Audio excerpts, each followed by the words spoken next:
حرفيا إذا دقتوا اعلقتوا. بصينية الفرن حطيت ورقتين من الزبدة وحبتين من الفلفل الرومي الأحمر، غسلتهم ونضفتهم كتير منيح.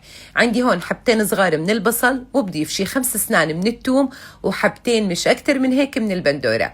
رح أضيف عليهم شوي من زيت الزيتون أو زيت القلي لو بتحبوا. وبهذا الوقت اسمحوا لي أذكركم، يا ريت ما ننسى ننزل على التعليقات نصلي على الرسول حتى أكسب أجر أنا وإنتو. بتمنى تضغطوا لايك لو أنتم عم تحضروا بالفيديو، بكون كتير ممنونة لإلكم.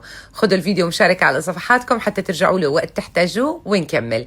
دخلتهم على الفرن على الشواي فقط من فوق لمدة 10 دقايق ربع ساعة لطريوا معي تماما. بعد هيك رح اخذ بس الفليفلة وبحطها بتبرور وبغطيها وبسيبها شي 5 دقايق لحتى تفك معي القشرة بكل سهولة. محضرة الطعام رح انزل بكمية البندورة والبصل والثوم بعد ما قشرته، وبعد هيك رح اضيف الفليفلة. شوفوا الفليفلة بتتقشر معي ولا اروع من هيك. فولي هالمكونات اللي بنضيفها. عندي هون معلقتين كبار من البقسماط، رح اضيف عليهم ربع كوب من جوز عين جمل، معلقتين من الطحينة، معلقتين من دبس الرمان، وربع كوب من الزيت الزيتون.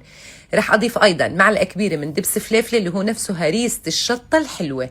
ممكن تستخدم الحارة إذا بتحبوا. اخلطهم لتندمج كل المكونات عندي مع بعض. وكأني نسيت أحط البهارات، فرح أضيف نص معلقة صغيرة من الفلفل الأسود ونص معلقة صغيرة من الكمون، وبضبط الملح. اضبطوا الملح كيف ما بتحبوا كيف ما بتفضلوا.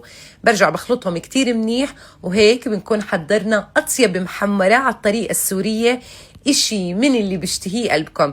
يا عيني عليها جنب المشاوي، صواني الدجاج، صواني اللحمة، صحن مقبلات، على كيفك. يعني إذا دقتوا يا جماعة علقتوا. وهلأ مثل العادة لو وصلتوا معي لهون وعجبتكم الوصفة، بتمنى تكتبوا لي تم و10 على 10 يا ملك. خبروني بالتعليقات حجربوها أو لا.